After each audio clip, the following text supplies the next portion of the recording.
You know this feeling well. It creeps in late at night when the world is quiet and your phone screen is glowing in the dark. You scroll endlessly, hoping the noise will drown out the thoughts that won't let you sleep. Your heart beats faster, your stomach feels heavy, and your mind replays every decision you've made like a film you can't pause. Maybe it hits you at work while you're answering yet another meaningless email, or in traffic, staring at a red light and wondering if this is all life will ever be. That restless energy, that tightness in your chest, that's anxiety. We're told it's a problem, something to fix, something to medicate or suppress. We label it as weakness, as proof that something inside us is broken. But what if that's a lie? What if this feeling isn't proof that you're failing, but proof that you're awake, more awake than most people around you? The philosopher Søren Kierkegaard believed anxiety wasn't a flaw or an illness. He saw it as a signal, a message from deep within your soul that you're standing face to face with something terrifying. Freedom. The freedom to choose, the freedom to change, the freedom to become someone you've never been before. So before you numb that feeling, stop and listen. Your anxiety isn't here to punish you. It's here to guide you, to remind you that you're standing at the edge of your own potential. And that fear you feel, it's proof of your power. Søren Kierkegaard lived almost 2 centuries ago, but if he were alive today, he'd recognize the look in your eyes when you feel overwhelmed, the restless thoughts that keep you scrolling at 3 a.m., and that constant, heavy question, am I really living the life I'm meant to live? Kierkegaard was not some distant, untouchable philosopher. He was deeply human. He battled anxiety, heartbreak, loneliness, and an endless cycle of self-doubt. He walked through life feeling like an outsider, watching people around him settle into roles and routines that suffocated their individuality. He refused to do the same. Known today as the father of existentialism, Kierkegaard devoted his life to exploring what it truly means to be free, and why that freedom terrifies us. He believed anxiety wasn't a sign of weakness, but a sign that you were awake, standing face to face with life's most powerful truth. You are responsible for your choices. In an age where distraction is a drug, where every free moment is filled with noise, we're terrified to sit alone with our thoughts.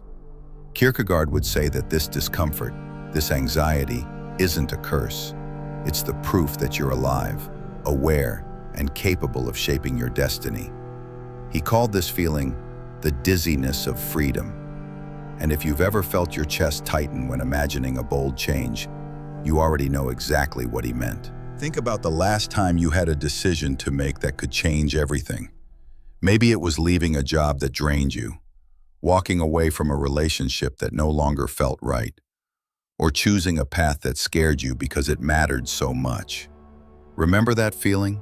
The racing heart, the tightening in your chest, that voice in your head whispering 1,000 what-ifs. That's anxiety. And Kierkegaard would say that feeling isn't a flaw in you, it's the cost of being free. See, animals don't feel anxiety the way we do. They live on instinct, moving through life without questioning their purpose. But you have a choice. You can choose to quit. You can choose to stay. You can choose to create something new or to burn everything down. And that awareness, the terrifying knowledge that your life is in your hands, that's what creates anxiety. Kierkegaard called this the dizziness of freedom. Imagine standing at the edge of a cliff, looking down at the rocks below. You're not afraid because you're about to fall. You're afraid because you know you could jump. That dizzy feeling, that rush of fear and possibility, is what happens every time life presents you with a choice that matters. Anxiety is the mind's way of saying, you're free to change everything. But here's the twist. Most of us run from this feeling. We distract ourselves, numb it, medicate it, anything to avoid sitting with that weight. We convince ourselves that anxiety is a malfunction, a sign something is wrong with us. Kierkegaard saw it differently. He believed anxiety is one of the greatest teachers we'll ever have, because it forces us to confront something we'd rather ignore, our own freedom. Freedom is not comfortable. It's not safe. Freedom means you're responsible for your life in a way that no one else can be. It means there's no script, No guaranteed outcome. No one to blame if things don't work out. And that's terrifying. That's why so many of us settle for the familiar, even when it makes us miserable.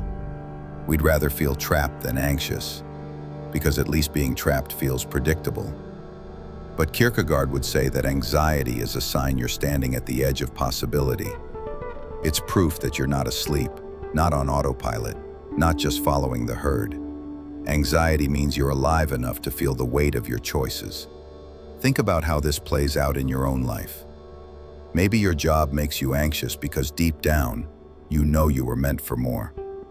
Maybe your relationship fills you with unease because a part of you knows it's not aligned with your future. Maybe your anxiety shows up every time you think about pursuing your dream, because chasing something meaningful forces you to face the fear of failure. That tension you feel, that's not weakness, that's freedom. Kierkegaard believed that if you feel anxious, it means you're close to something important. Anxiety shows up when the stakes are high, when your soul knows the decision in front of you matters. It's a signpost pointing you toward growth, but only if you're brave enough to face it. Most people never learn to sit with this discomfort. They numb it with endless scrolling, meaningless conversations, or a life so safe that they never risk anything. And yet, deep down, there's this quiet voice that keeps asking, what if? Kierkegaard would say that anxiety is that voice. It's not here to break you, it's here to wake you up. You can't eliminate anxiety without eliminating your freedom. The two are connected. To be free is to live with the weight of your choices. And to live with the weight of your choices is to feel anxious sometimes. That's not a curse, it's a privilege. It means your life is still yours to shape. When you feel that tightness in your chest, that unease you can't explain, try seeing it for what it really is. Proof that you're capable of choosing differently. Proof that you're alive enough to feel the tension of freedom. Kierkegaard would tell you that this feeling is not a prison, but a key. The question isn't how to get rid of it. The question is whether you'll be brave enough to listen to it. Picture this. You're standing at the edge of a massive cliff. The air is sharp and cool, the wind whipping past your face. Below you is nothing but rocks, water, and a fall so high it makes your stomach drop. Your knees shakes, your palms sweat, and your heart feels like it's pounding out of your chest. You're not afraid because you're about to fall. You're afraid because you could jump. You're terrified because the choice is yours. This is what Kierkegaard called the dizziness of freedom. That swirling, overwhelming feeling that comes not from danger, but from the sheer awareness that your life is in your hands. Freedom isn't calm. Freedom isn't safe. Freedom is dizzying because it makes you realize you can choose, and that every choice changes the path ahead. Now bring this idea into your everyday life. Think about when you considered quitting your job but stayed because the unknown felt terrifying. Think about the time you wanted to end a relationship, but convinced yourself it was easier to settle. Think about the dreams you've kept locked away because chasing them meant risking failure. That anxiety you feel in those moments, that's the dizziness of freedom. It's your soul's reaction to possibility. And yet, most of us spend our lives avoiding that feeling. We stay in jobs we hate because at least they're predictable. We cling to relationships that drain us because at least they're familiar. We drown out our own thoughts with screens, music, and endless scrolling because silence makes us feel exposed. We call this comfort, but Kierkegaard would call it avoidance.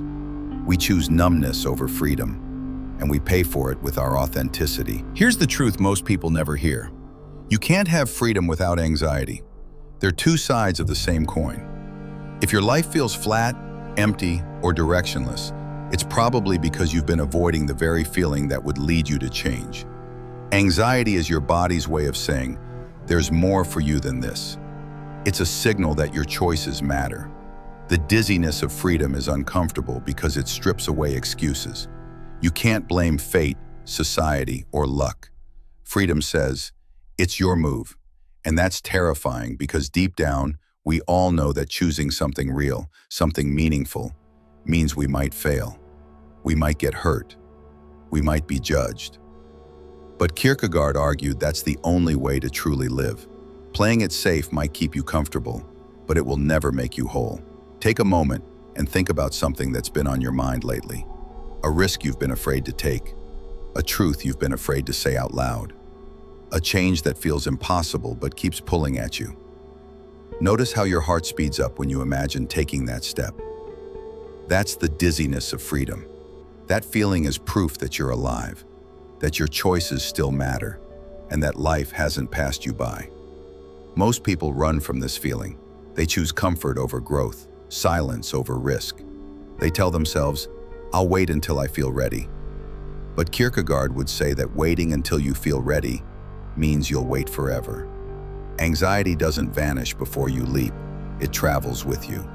It's a companion that reminds you you're stepping into something real. And here's the thing. Every person you admire, the artists, leaders, innovators, even the people in your own life who seem fearless, has felt this same dizziness. They just decided to see it differently. Instead of treating anxiety as a stop sign, they treated it as a signal. This matters. Pay attention. So here's my challenge to you. Stop running from that feeling. The next time your heart races before you make a choice, pause and recognize it for what it is. You're standing on the edge of freedom. You're standing at a cliff, not because life is trying to push you over, but because it's giving you the chance to jump into something greater. And if this hits you deep right now, if this is waking up something you've been avoiding, don't just scroll away. Drop a comment right now and tell me, what's one choice you've been scared to make? What's one step you know you need to take but haven't? Writing it out is the first act of courage.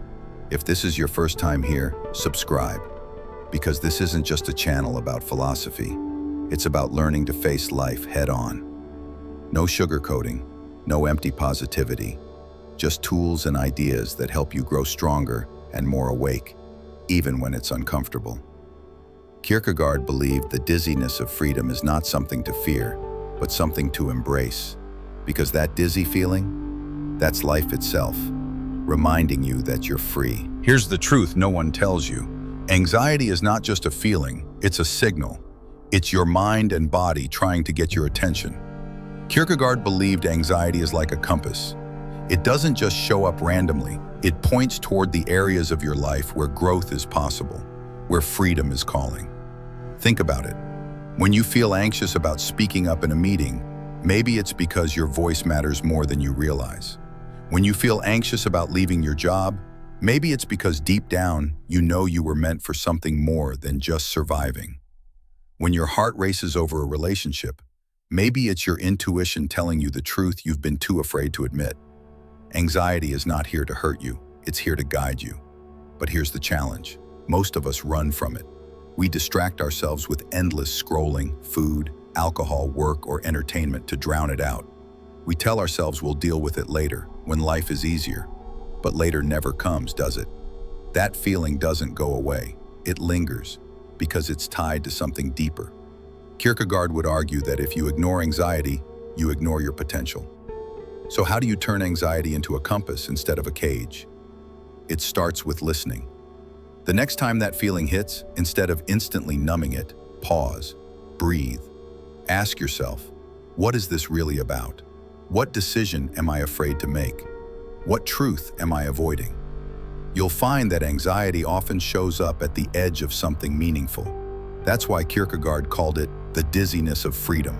It's not a sign you're weak, it's a sign you're standing at the threshold of change. Picture this.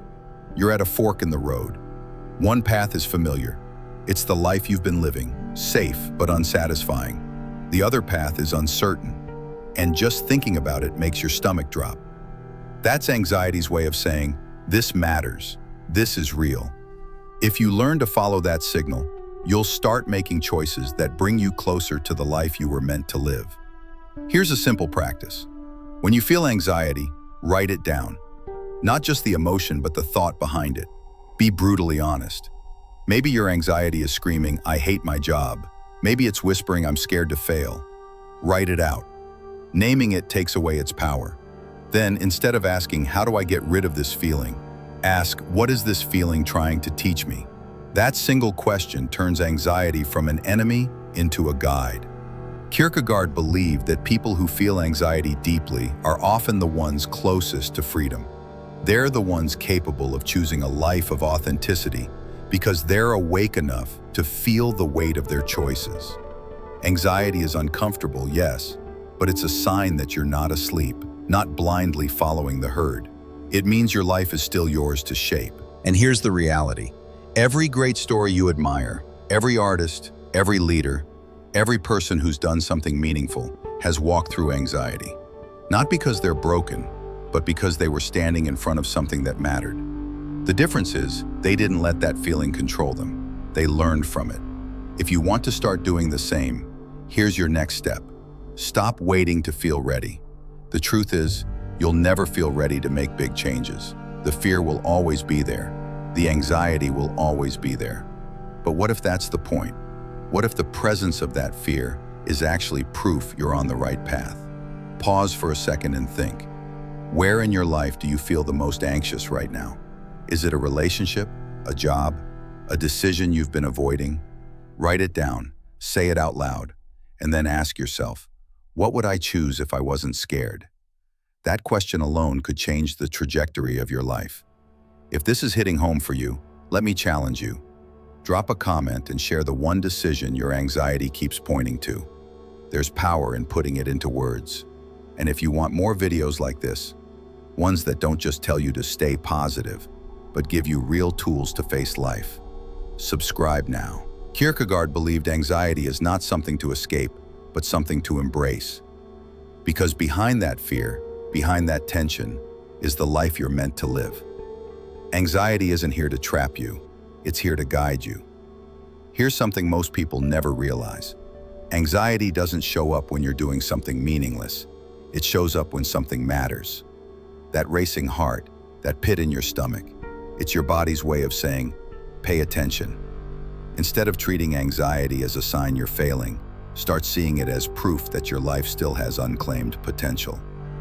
Kierkegaard believed that anxiety is a sign you're standing face to face with freedom. That feeling you hate so much, it's a signal that you haven't settled completely.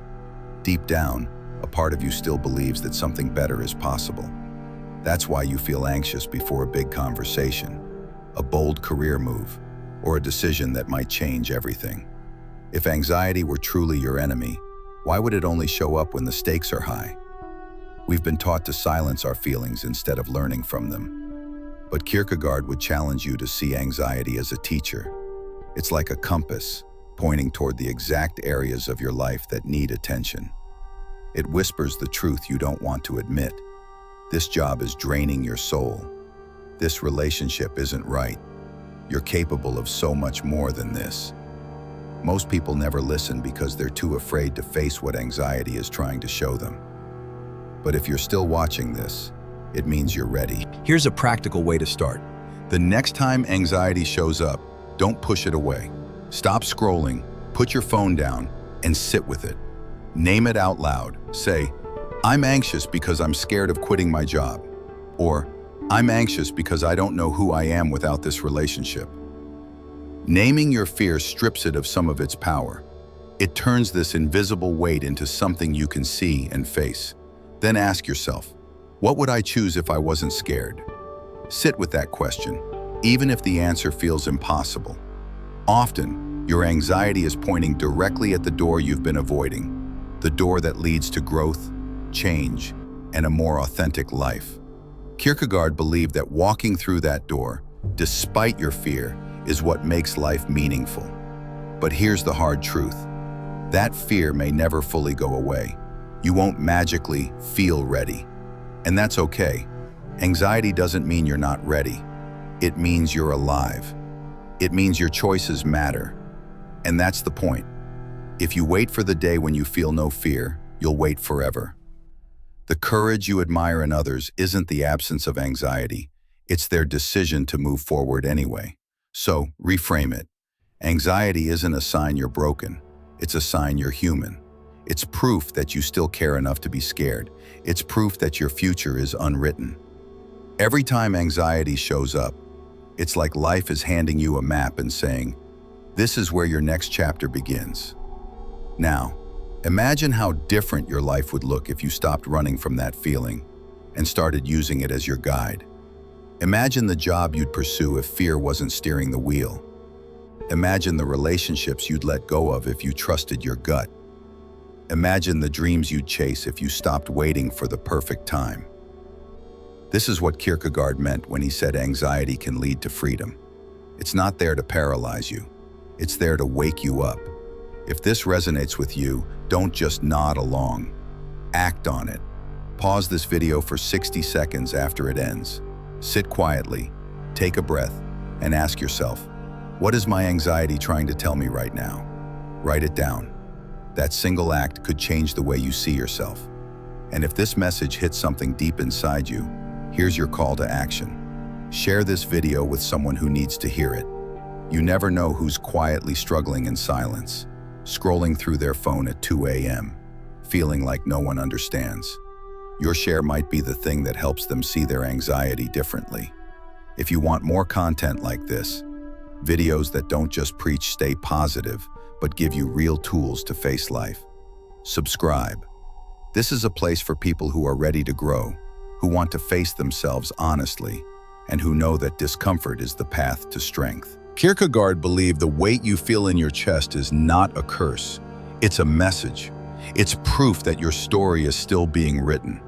And the fact that you're here, seeking meaning, tells me something. You're ready to take control of your life. You're ready to see your anxiety for what it really is, a signal that you are alive, you are free, and you are capable of more than you've ever imagined. You are not broken, you are awake. That tightness in your chest, that restlessness you've been trying to outrun, it's not weakness. It's proof that your life still has unwritten chapters. Kierkegaard believed anxiety wasn't a curse but a gift, a signal that you're standing at the edge of your own freedom. Most people will spend their lives avoiding that feeling, but not you. You're here because deep down, you know that fear is pointing to something real, something worth chasing. So pause, breathe, listen, ask yourself, what is my anxiety trying to teach me? And then take one step toward the answer. If this gave you a new perspective, share it with someone who needs to hear it. Drop a comment and tell me the one choice you've been avoiding. And if you're ready for more content that challenges you to think deeply and live authentically, hit subscribe, because this is just the start of your journey to freedom.